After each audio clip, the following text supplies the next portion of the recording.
Désormais sur la mascotte venue des Fidji pour assurer le maintien, mais avant cela, rester maître à domicile. Et pour cela, les brévistes ne comptent pas se renier. Après un premier quart d'heure difficile, Guillaume Namy sonne la révolte. Une chevauchée qui débouche sur une pénalité, la deuxième pour Gaëtan Germain et Brive qui mène 6-3.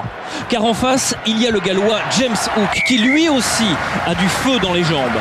Par ses relances, il a électrisé les 15 premières minutes. James Hook ralentit sa course et croise avec Vautou, nouvelle perle fidjienne de l'USAP. Perpignan qui ne marque pas, si ce n'est par la botte de James Hook. 6 partout après 17 minutes. Les brévistes ne sont jamais encore rentrés dans les 40 mètres de Perpignan. C'est la première munition exploitable. Un ballon porté après cette bonne conquête de Petrus Oman.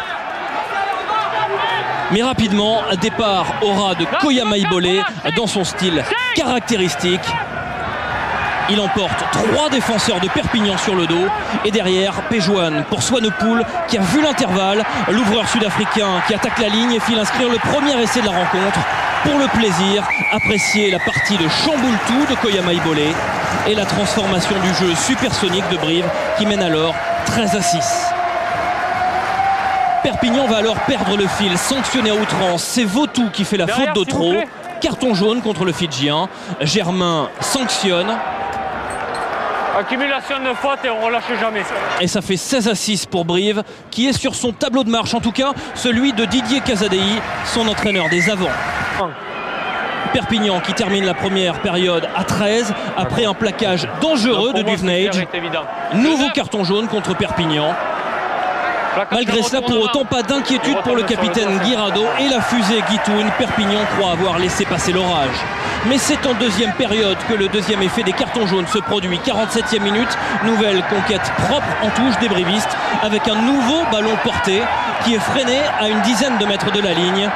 Mais Péjoine a vu qu'il y avait de la place dans le fermé. Péjoine qui renverse instantanément pour Swanepoel. Le Sud-Africain qui s'arrache et résiste au plaquage de Hook.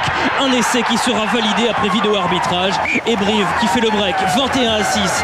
Perpignan subit et en prévision de la réception de Toulouse fait sortir son ouvreur international Camille Lopez.